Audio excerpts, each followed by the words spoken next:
Do you have one of those Pelican-style waterproof cases? One of the hottest trends in portable audio is a DIY case speaker. Guys are making these boxes really loud with the help of a very popular and inexpensive mini amp. Let's dive really deep in checking this one out. Stay tuned.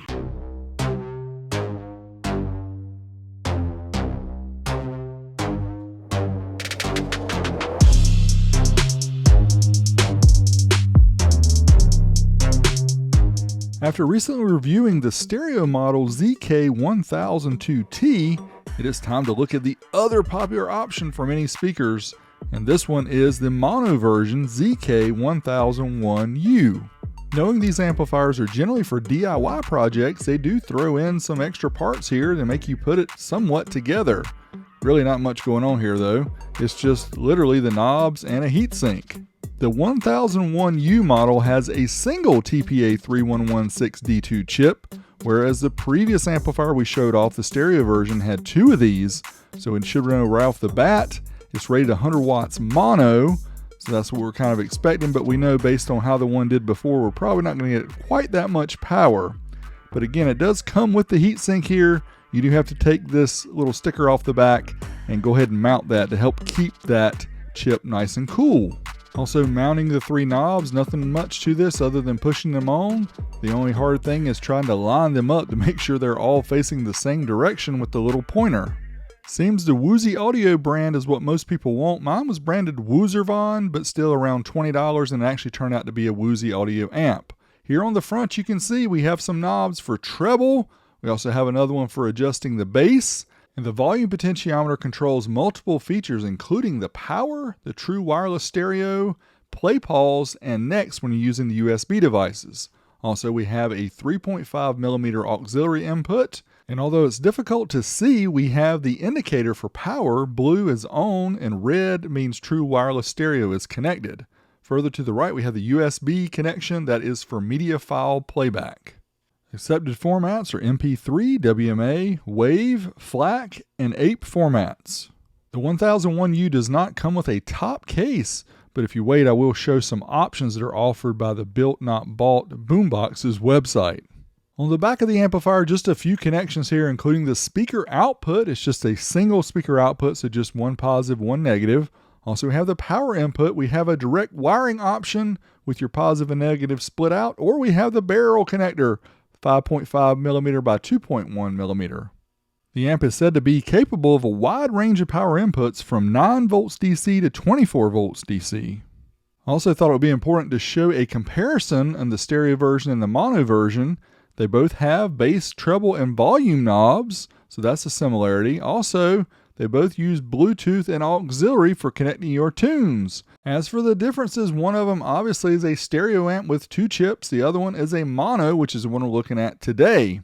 Also, it has a voltage booster. We'll talk about that later in the video to see what it actually does, but it takes your input and boosts it either up to 19 or 24 volts, which is very useful, and we'll see how that works. Again, two chips versus one chip, of course, is a difference.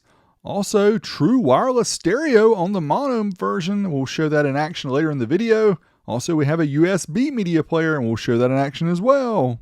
Now, if building your own Bluetooth speaker sounds like a fun project, you can find a case at Amazon or Harbor Freight, and I'll leave some links below the like button. Also, I'd recommend checking out the Built Not Bought Boomboxes website and Facebook group, as they share a wealth of knowledge in these projects and also offer build lists and even 3D printed cases for your 1001u amp and other accessories like spacers for your speakers as well.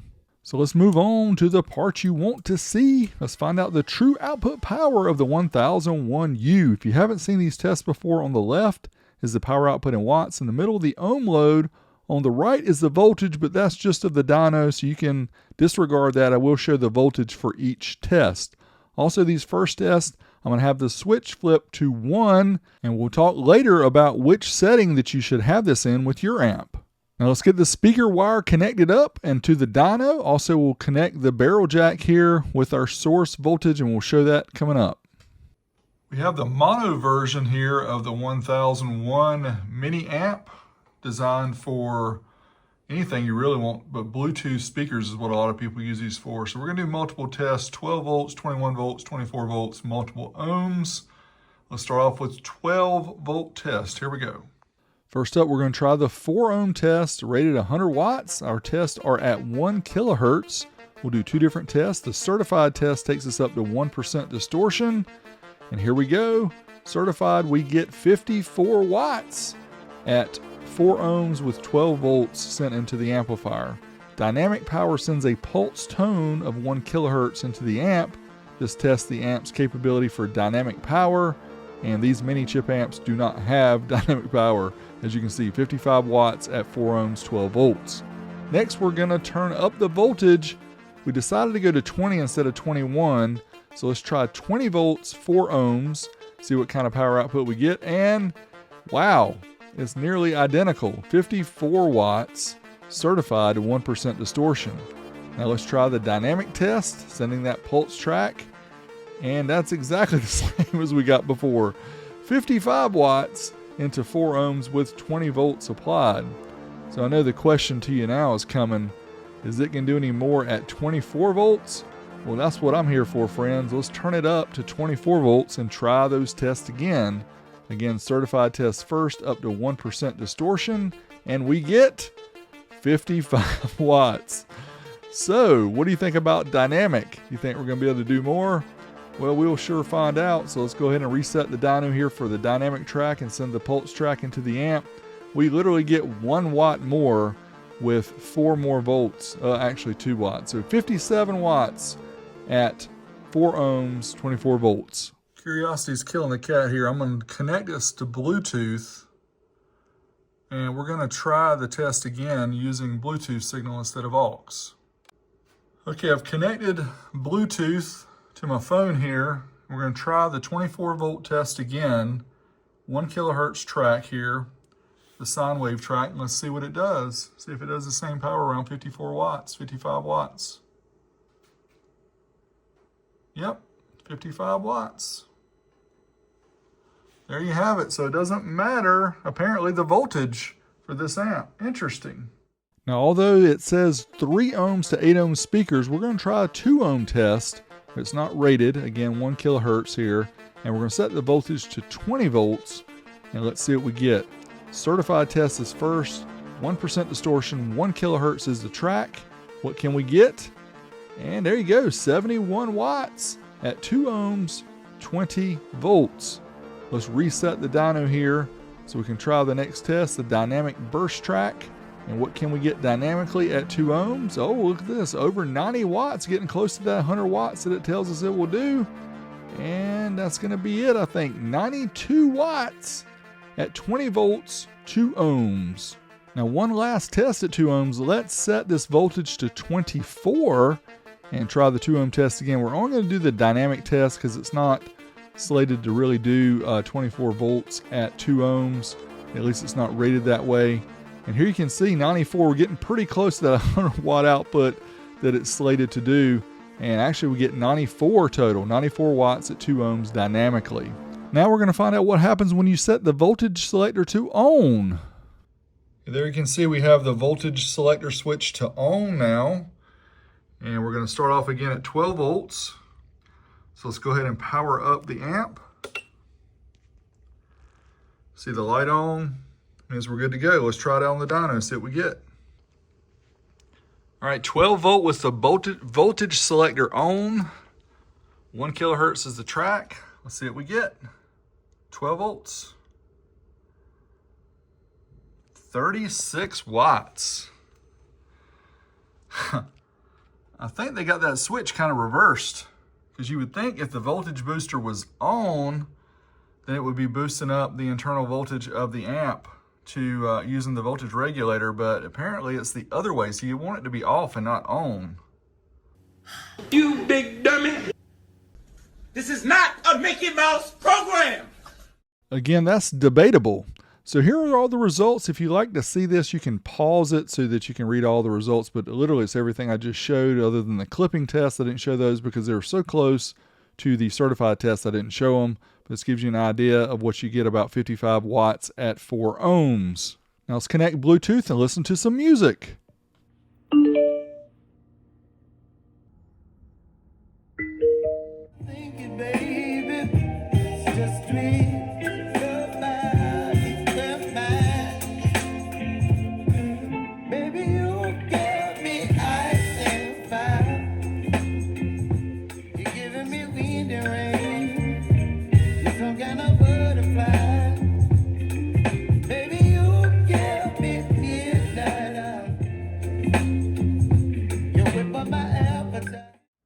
Here we have the speaker test pink noise going into the audio control DMRTA from the 1001u. We have bass and treble turned all the way down. And as we expected from the previous amp we tested, the 1002T, that when you have the bass and treble all the way down, you're gonna have a horrible sound quality. It's just gonna be all mids, no lows, no highs. So let's adjust the bass and treble up and see what frequencies they're centered at. I bet it's 50 and 15K, but let's see. All right, bass and treble all the way up. It does seem to be around 50 Hertz on the low side for the bass, and about 15 to 16K is the top there for the high end. But you can see the smile. That's the way you want it, right? V pattern for the win. Well, amp is about the same as the last one. Sounds pretty good overall.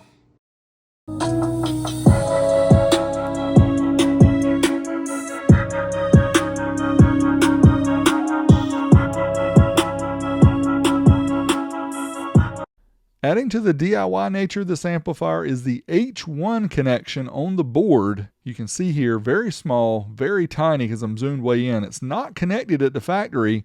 What this means is when you use Bluetooth or aux, you're only getting the left channel, and we're going to show what that means here in action.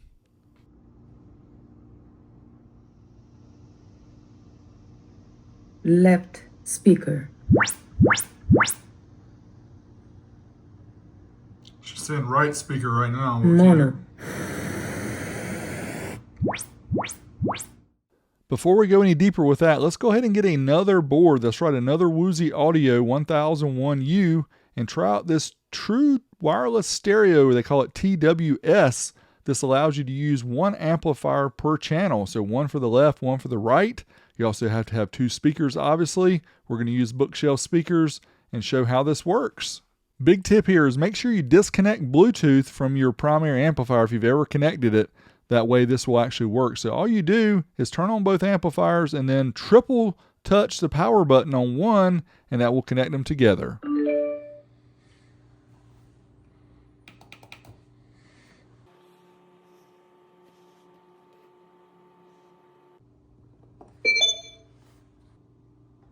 That one's blinking blue.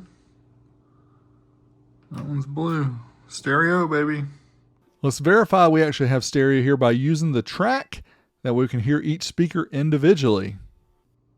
Left channel. Right channel.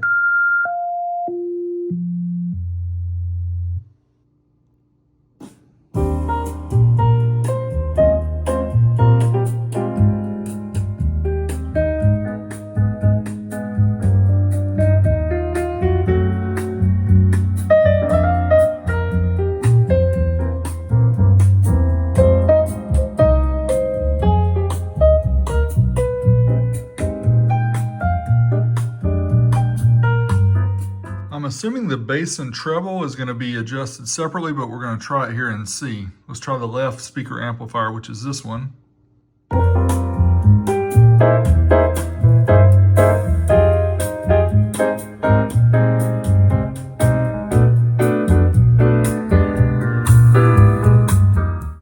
Okay, it's definitely still independent bass and treble for each channel, so you have to adjust those separately. They don't kind of run together, so you do have to be mindful of that. If you want both of your speakers to sound the same, you need to make sure both of your adjustments for bass and treble are the same. So we saw the true wireless stereo in action, but what about if we plug in a USB thumb drive to one or the other? Let's try the left speaker first. See what happens.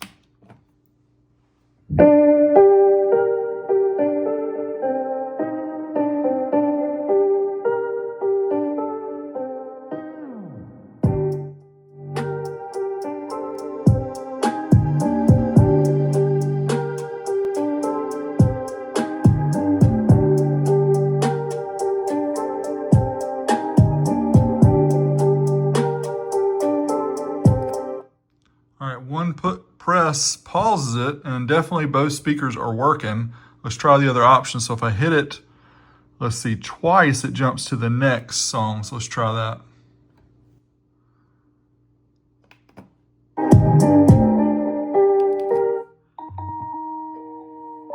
Yeah, definitely works.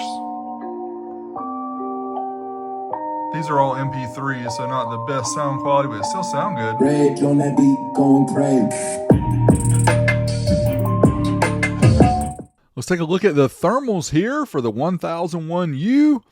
Not terribly hot, as you see, about 130 degrees Fahrenheit at the hottest part, and the heatsink there in the middle is not getting too bad. So let's talk about the pros and cons of this amp. First up, the good stuff. Produces equal power between 10 volts and 24 volts thanks to that voltage booster.